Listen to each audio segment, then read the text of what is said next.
Brandon Chuck, height 5'7", weighs 130 pounds, hair brown, eyes brown. Date of birth, April 23rd, 1998. Born and raised in Temple City, California. Occasions of broken bones, 0. Occasions of pneumothorax, 3.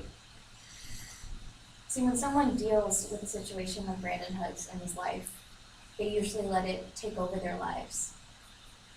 But Brandon refuses to be defined by his medical experiences.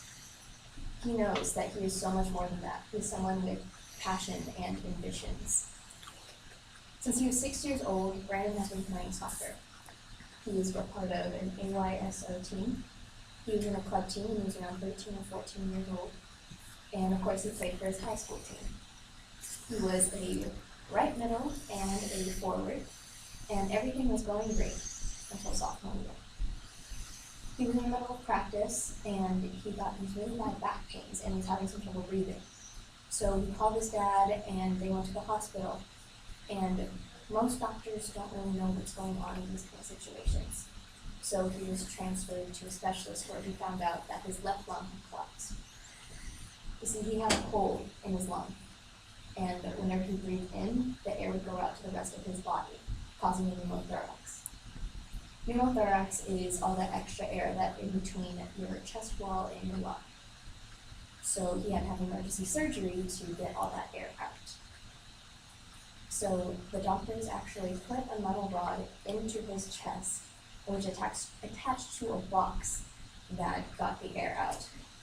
And he was awake, mind you. Like, I cannot imagine doing that.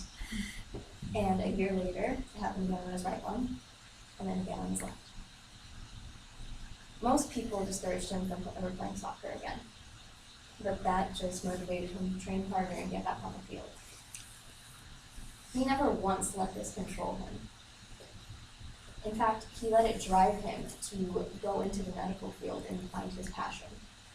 He's always wanted to be a doctor because his family is full of them, but his anesthesiologists are the ones that inspired him the most. They were the ones that made him feel safe and comfortable and confident that the doctors were going to fix him. So, he still plays soccer today. He's still part of his AYSO team back home and goes home a lot of the weekends. He plays pickup soccer here on campus whenever he can. And as far as his lungs go, as now, it's just a psychological problem. But he doesn't let the worry take over him. He focuses on soccer and school and being a math major and working towards getting on the pre-med track. Brandon is a lot more than any of these statistics or a medical issue. He's someone who lights up whenever he talks about his friends back home. He's someone who freaks out every time he pulls out a picture of his dog. He's someone who cries of laughter every time he watches the Minions movie. And most of all, Brandon is someone who has hope.